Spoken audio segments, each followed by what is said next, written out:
చాలా మటుకు బ్రెస్ట్ క్యాన్సర్‌లో హై రిస్క్, యావరేజ్ రిస్క్ అని ఉంటారు.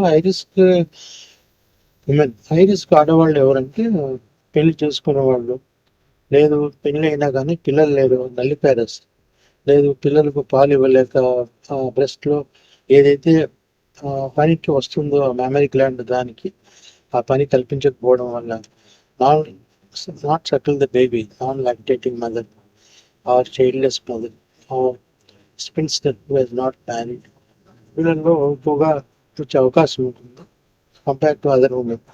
సిమిలర్లీ డియూబీ అని, ఫైబ్రోఅడినోసిస్ అని, ఫైబ్రాయిడ్ యూట్రస్ అని, ప్లస్ ఫైబ్రోసిస్టిక్ డిసీజ్ బ్రెస్ట్ అని ఇటువంటి ఉండడం వల్ల కూడా బ్రెస్ట్ క్యాన్సర్ ఎక్కువగా వచ్చే అవకాశం ఉంటుంది. దీన్ని హైపర్ ఎస్ట్రోజన్ స్టేట్ అంటారు, hyper oestrogen state.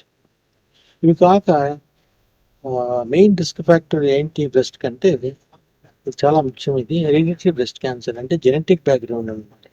For example తల్లికి కానీ అమ్మమ్మకి కానీ ఉంటే ఆ యువతలో ఇది వచ్చే అవకాశం ఉంటుంది.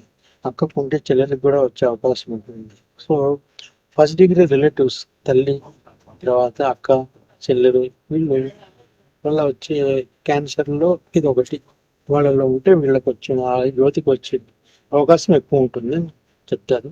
ఛాన్సెస్ ఆర్ మోర్ అనమాట.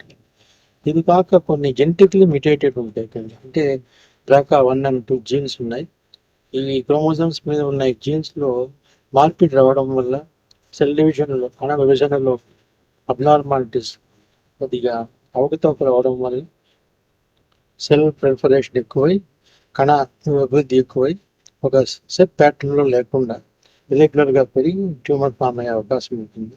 So genetically induce driving mutations, BRCA1, BRCA2. Similarly family history of cancer, there all high risk individuals. వాళ్ళల్లో చాలా అప్రమత్తంగా ఉండాలి.